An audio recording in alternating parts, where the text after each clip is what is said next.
go live to Brisbane now. I'm joined by the Shadow Treasurer Jim Chalmers, who's joining us today from the Labor Party Queensland rally. We're not officially into the campaign, Jim Chalmers, but you're undertaking this rally today, I guess, as an unofficial start. When you look at the various states, Labor doing quite well in most states, not so much in Queensland. Why is that? Oh, good morning, Kieran. Look, we don't underestimate the scale of the challenge here in Queensland. We do have to work twice as hard for every vote, and that's appropriate that we do that. This is a state which is working Scott Morrison out. They know that Scott Morrison turned his back on us when we need him most, whether it's during the pandemic or during the floods. This is a Prime Minister that duds Queensland again and again and again, and the contrast is really clear. Now, Anthony Albanese has a genuine affinity with Queenslanders. He shows up, and not just at election time. He takes responsibility. He wants to govern for the whole country, and he understands the place. And so today at this rally, you will hear a lot about his approach to governing for the whole country, but with that affinity for Queenslanders. We do have a big job ahead of us here. It will be difficult to win the election without a much better showing in Queensland. We're aware of that. We understand that. And today will be part of that too. Is there any way he can tap into some of the magic dust of the Premier as she wins elections up there for fun these days?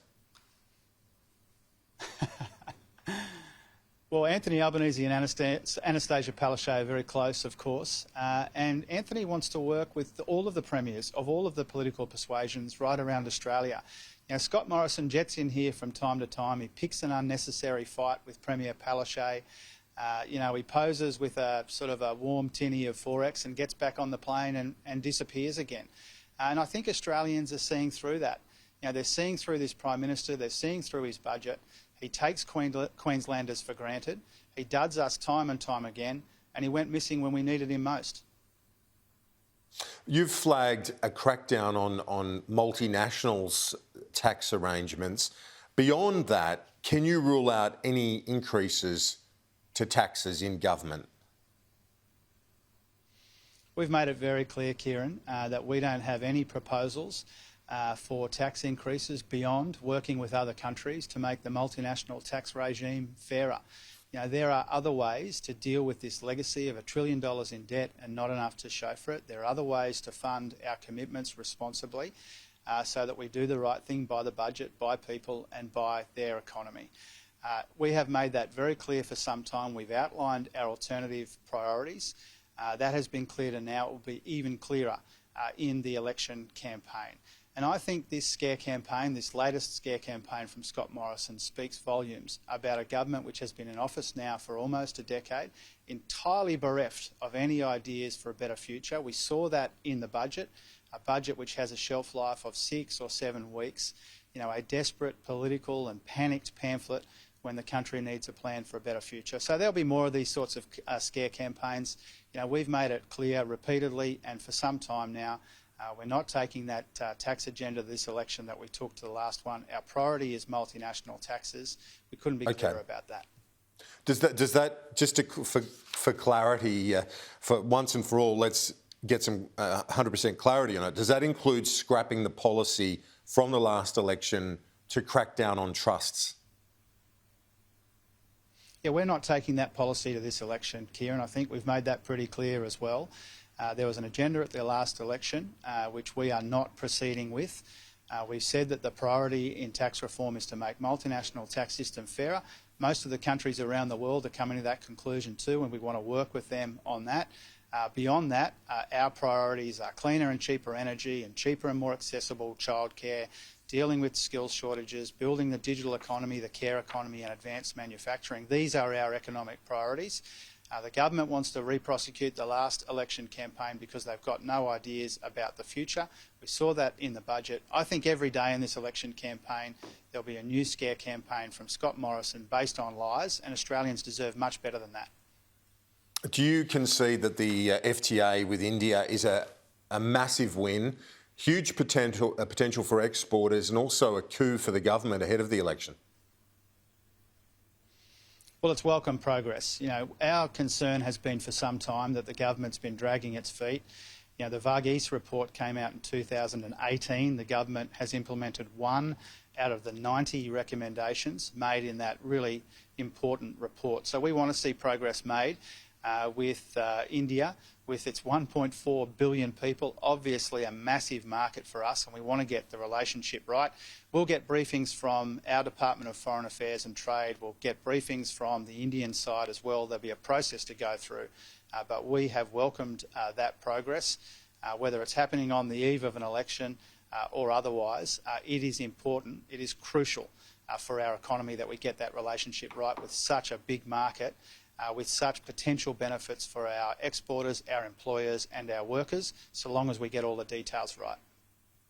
On a few other matters, the Prime Minister has rejected claims made against him about using the racial heritage of an opponent many years ago, in fact. We're talking back in 2007 for a pre-selection. Is it fair to have mud like this being thrown around in the lead up to an election, given it's what we're talking about 15 years ago? It hasn't come up till now. I don't think anybody believes the Prime Minister, frankly. I don't think the people believe the Prime Minister more broadly. There's a pattern here. The people who know Scott Morrison the best, who've worked with him the closest, have the lowest opinion of him and are least likely to trust him. We've seen right across the board for some years now, the people that he's worked closest with, the people that know him best, his own colleagues, have the lowest opinion of him. They can't trust him, and I think that's become clear. Whether it's this issue here being raised or issues more broadly, that's the pattern. The Labor candidate for Parramatta, Andrew Charlton, has already caused some speculation that he's a future Treasurer. Do you see he's a future star if he gets into the Parliament, no doubt, given his qualifications, but do you see him as a threat? Oh, of course not. I see him as someone who could make a massive contribution to national life. As a friend of mine, I'm really proud of him for putting his hand up. And as an Australian, I'm pleased that somebody of his calibre wants to serve a community and wants to serve in the national parliament. I've already been campaigning with and for him in Parramatta. We had an important discussion with the job creators of Western Sydney. I think he brings immense capacity and immense talent to the team. I really want to work with him again. I've worked with him before. He is someone that I'm very close to. And I expect if the people of Parramatta support him in this election, he will make an immense contribution. Final question. It's not a very popular one, it seems. It doesn't get asked much, but it's important in terms of what we do as a nation. And this is on overseas official development assistance, foreign aid, basically. We used to spend, not so long ago, every dollar of aid was $6 in defence. Now it's every dollar in aid is $12 in defence. Is that balance out of whack?